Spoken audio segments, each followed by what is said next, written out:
இந்த வீடியோவில் நாம ஆன்கோயிங் ஐபிஓஸான Rewa Diamonds IPO, Clear Max IPO, Shriram Distex IPO இந்த 3 ஐபிஓவில் பெஸ்ட்டான ஐபிஓ எது, எந்த ஐபிஓவில் நல்ல லிஸ்டிங் தரக்கான சான்சஸ் இருக்குது போன்ற விஷயங்கள் நம்ம பார்க்க போகிறோம்.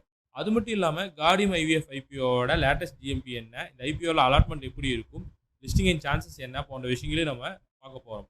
ஃபர்ஸ்ட் நம்ம ரேவா டைமண்ட்ஸ் ஐபிஓ பார்த்துருவோம். இந்த ஐபிஓவோட ப்ரிவியூ ரிவ்யூ நம்ம போட கிடையாது. ஸோ அதனால் வந்துட்டு ஷார்ட் அண்ட் ஐபிஓ பற்றி பார்த்துருவோம்.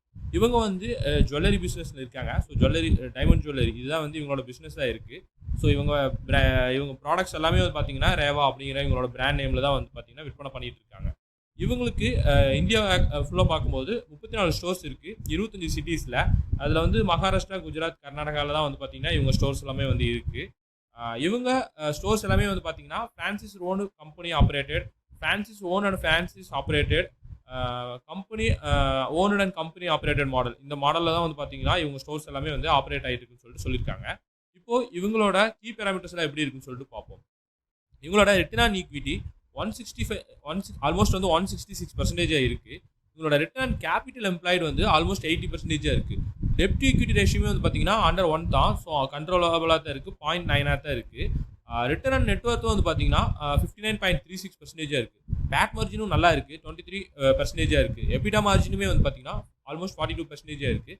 ப்ரைஸ் டு புக் வேல்யூ மட்டும் பார்த்தீங்கன்னா 8 times ஹையர் தான் இந்த புக் வேல்யூவாக இருக்குது.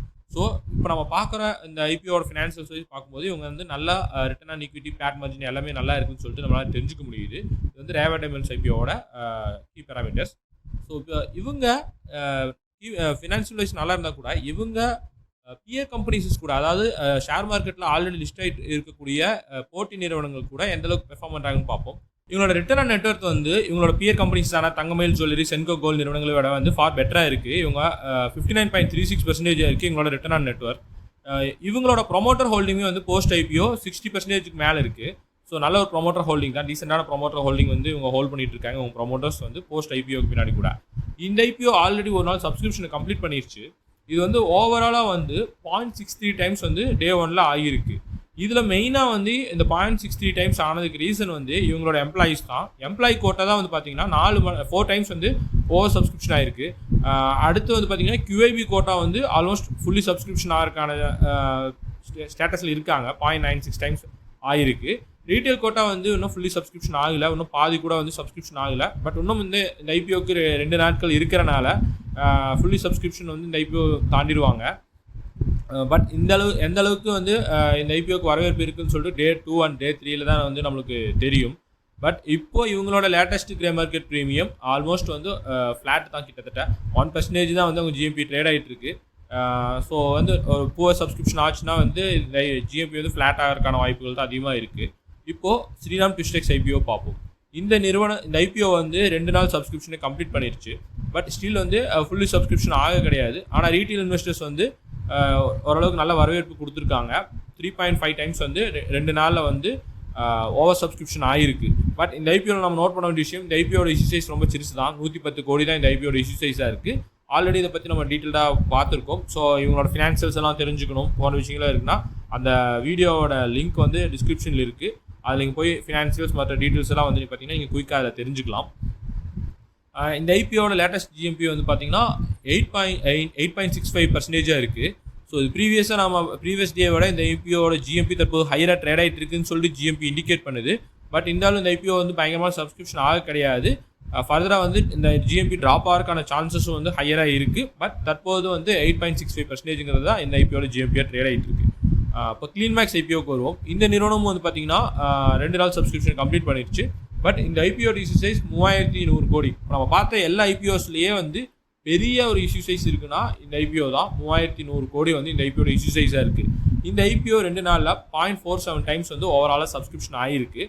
இதில் ஹைலைட் என்னன்னா QIB இன்வெஸ்டர்ஸ் வந்து டே 2லேயே வந்து QIB கோட்டா ஃபுல்லி சப்ஸ்கிரிப்ஷன் ஆகிடுச்சு. அதாவது ஃபினான்ஷியல் இன்ஸ்டிடியூஷன்ஸ், மியூச்சுவல் ஃபண்ட்ஸ் அந்த மாதிரி இருக்கக்கூடிய நிறுவனங்கள் எல்லாமே வந்து பார்த்தீங்கன்னா QIB கோட்டாவில் வருவாங்க. ஸோ இவங்க வந்து டே 2ல இன்ட்ரெஸ்ட் காமிச்சிருக்காங்க. யூஸ்வலாக டே 3ல தான் வந்து ஹையர் இன்ட்ரெஸ்ட் காட்டுவாங்க. பட் இந்த ஐபிஓ ஃபுல்லி சப்ஸ்கிரிப்ஷன் டே 2லேயே ஆயிடுச்சு. டே 3 எந்த அளவுக்கு இருக்குன்னு சொல்லிட்டு நம்ம பொறுத்து தான் பார்க்கணும். பட் இந்த ஐபிஓட லேட்டஸ்ட் ஜிஎம்பி ஃப்ளாட் ஆயிடுச்சு. ஸோ வந்து ஜிஎம்பி வந்து 0வாக இருக்குது. இப்போ நம்ம பார்த்த 3 ஐபிஓ, அது Rewa Diamonds IPO, Clean Max IPO, Shriram Distex, இந்த 3 ஐபிஓவில் பெஸ்ட் ஃபினான்ஷியல் எது இருக்குது? 3மே வந்து வேறு வேறு செக்டரில் இருந்தால் கூட ஃபினான்ஷியல் வைஸில் பார்க்கும்போது கீ பேராமீட்டர்ஸில் பெஸ்ட்டாக இருக்கிறது வந்து பார்த்தீங்கன்னா ரேவா டைமண்ட்ஸ் ஐபிஓ தான் வந்து ஃபினான்ஷியல் வைஸில் 3 ஐபிஓ கம்பேர் பண்ணும்போது பெஸ்ட்டாக இருக்குது. இப்போது ஸ்ரீராம் டிஸ்டெக்ஸ் மற்றும் கிளீன்மேக்ஸ் ஐபிஓ இந்த ஐபிஓக்களோட ஃபைனல் வெர்டிக்ட் வருவோம். இந்த ஐபிஓக்கள் வந்து இன்னும் ஒரு நாள் தான் சப்ஸ்கிரிப்ஷனுக்கு ஓப்பன் ஆகிருக்கும். இந்த ஐபிஓக்கள் வந்து பெரிய சப்ஸ்கிரிப்ஷன் வந்து தற்போது வரைக்கும் ஆக கிடையாது. இதுக்கு மிக முக்கிய காரணம் வந்து மார்க்கெட் சுச்சுவேஷன் வந்து நல்லா ஸ்டேபிள் இல்லாமல் இருக்குது. மார்க்கெட் சுச்சுவேஷன் கவலை அளிக்கக்கூடிய வகையில் இருக்கிறனால இந்த ஐபிஓக்களை அது வந்து வெகுவாக பாதிக்குது. அது மட்டும் இல்லாமல் டே 3ல பெரிய சப்ஸ்கிரிப்ஷன் ஆகிறதுக்கான சான்சஸ் இருக்கா அப்படின்னு கேட்டால் அதுக்கான சான்சஸும் வந்து குறைவாக தான் இருக்குது. அது மட்டும் இல்லாமல் 3 ஐபிஓக்களுமே வந்து இந்த ஐபிஓக்களோட ஃபைனல் இதில் வந்து போட்டி போகிறனால அதுவும் வந்து இந்த ஐபிஓக்களுக்கு ட்ராபேக்காக தான் அமையும். இப்போ 2 ஐபிஓவில் நான் ஒரு ஐபிஓ கண்டிப்பாக அப்ளை பண்ணலான்னு இருக்கேன். அதில் எந்த ஐபிஓ பெஸ்ட்டான ஃபினான்ஷியல்ஸ் இருக்குது அப்படின்னு கேட்டால் 2 ஐபிஓவை கம்பேர் பண்ணும்போது ஸ்ரீராம் டிஸ்டெக்ஸோடது பெட்டராக இருக்குது. பட் 2 ஐபிஓ கம்பேர் பண்ணும்போது தான் ஓவராலாக பார்க்கும்போது அந்த ஐபிஓட ஃபினான்ஷியல்ஸ் வந்து ரொம்ப கிரேட்டாக இருக்குன்னு சொல்ல முடியாது. இப்போது கார்டியம் ஐபிஓக்கு வந்து வருவோம். இந்த ஐபிஓ சப்ஸ்கிரிப்ஷனை வந்து கம்ப்ளீட் பண்ணிருச்சு. 3 நாள் சப்ஸ்கிரிப்ஷன் இந்த ஐபிஓவில் கம்ப்ளீட் ஆயிடுச்சு. ஓவராலாக வந்து 7.27 டைம்ஸ் வந்து ஓவர் சப்ஸ்கிரிப்ஷன் ஆயிருக்கு. இதுக்கு மிக முக்கிய காரணம் ரீட்டைல் கோட்டா தான். ரீட்டைல் இன்வெஸ்டர்ஸ் வந்து இந்த ஐபிஓக்கு ஓரளவுக்கு வரவேற்பு கொடுத்துருக்காங்க. 7.6 டைம்ஸ் வந்து ஓவர் சப்ஸ்கிரிப்ஷன் ஆயிருக்கு. QIB இன்வெஸ்டர்ஸ் வந்து பெருசாக டே 3லையும் கொடுக்கல, 1.62 டைம்ஸ் தான் ஆயிருக்கு. ஒருவேளை இந்த ஐபிஓவை நீங்கள் ரீட்டைல் கோட்டாவில் அப்ளை பண்ணியிருக்கீங்கன்னா இந்த ஐபிஓவில் அலாட்மெண்ட்கான சான்சஸ் வந்து கொஞ்சம் டஃபாக தான் இருக்கும். ஈஸியாக அப்ளை பண்ணவங்க எல்லாத்துக்கும் இந்த ஐபிஓவில் அலாட்மெண்ட் கிடைக்காது. பட் இருந்தாலும் இந்த ஐபிஓ நீங்கள் லிஸ்டிங் எயின்காக கன்சிடர் பண்ணுறீங்கன்னா இந்த ஐபிஓவில் லேட்டஸ்ட் கிரே மார்க்கெட் ப்ரீமியம் ஃப்ளாட்டாக தான் இருக்குது. ஸோ நம்ம ப்ரீவியஸாக பார்த்துருந்தோம் இந்த ஐபிஓ ஓப்பன் ஆகும்போது 15%, 12% அப்படிலாம் இருந்து ட்ராப் ஆகி 6% இருந்துச்சு ப்ரீவியஸாக. தற்போது இந்த ஐபிஓட ஜிஎம்பி ஃப்ளாட் ஆகிடுச்சு. இதுக்கு காரணம் பெரிய சப்ஸ்கிரிப்ஷன் ஆகலை இந்த ஐபிஓ. அதுதான் வந்து மிக முக்கிய காரணமாக இந்த ஜிஎம்பி ஃப்ளாட் ஆனதுக்கான ரீசன். இப்போது இந்த 4 ஐபிஓவும் பார்த்தோம். இந்த 4 ஐபிஓவில் எந்த ஐபிஓவை நீங்கள் கன்சிடர் பண்ணியிருக்கீங்க, எந்த ஐபிஓவை நீங்கள் அப்ளை பண்ணியிருக்கீங்க போன்ற விஷயங்களை வந்து கமெண்ட்டில் தெரிவிங்க. இப்போ நம்ம பார்த்த 4 ஐபிஎஸோட கீ பேராமீட்டர்ஸ், அதாவது return on equity, PAT margin இதெல்லாம் பார்க்கும்போது, டெப்ட் ஈக்விட்டி ரேஷியோ இதெல்லாம் பார்க்கும்போது ரேவா டைமண்ட்ஸ் ஐபிஓ வந்து பார்த்தீங்கன்னா பெட்டராக இருக்குது compare to other 3 IPOs. So நீங்கள் லிஸ்டிங் இன்காக தான் கன்சிடர் பண்ணலாம் இருக்கீங்கன்னா இந்த 4 ஐபிஎஸ்லையும் வந்து தற்போது பெரிய லிஸ்டிங்கை எக்ஸ்பெக்ட் பண்ண முடியாது. இந்த 4 ஐபிஓவில் தற்போது லேட்டஸ்ட் ஜிஎம்பி வந்து ஸ்ரீராம் டிஸ்டெக்ஸ் ஐபிஓ தான் பெட்டராக இருக்குது. ஒரு 8% ட்ரேட் ஆகிட்டு இருக்கு. பட் அது நிலைச்சிருக்குமான்னு சொல்லிட்டு உறுதியாக சொல்ல முடியாது. ஸோ ஏன்னா அந்தளவுக்கு தான் அந்த ஐபிஓ சப்ஸ்கிரிப்ஷனும் ஆகிருக்கு. ஸோ இந்த இன்ஃபர்மேஷன்ஸ் எல்லாம் உங்களுக்கு யூஸ்ஃபுல்லாக இருக்கும் நம்புகிறேன். யூஸ்ஃபுல்லாக இருந்தால் மறக்காமல் இந்த வீடியோவுக்கு லைக் பண்ணுங்கள். யூஸ்ஃபுல்லாக இருக்கும்னு நினைக்கிறேன் உங்கள் ஃப்ரெண்ட்ஸ்க்கும் ஷேர் பண்ணுங்கள். மறக்காமல் நம்ம சேனலை சப்ஸ்கிரைப் பண்ணிக்கோங்க. சப்ஸ்கிரைப் மட்டும் பண்ணால் பத்தாது, நோட்டிஃபிகேஷன் ஆன் பண்ணிக்கோங்க. அப்போ தான் நான் போடுற வீடியோஸ் வந்து உங்களுக்கு இன்ஸ்டண்ட்டாக வந்து கிடைக்கும். நன்றி, வணக்கம்.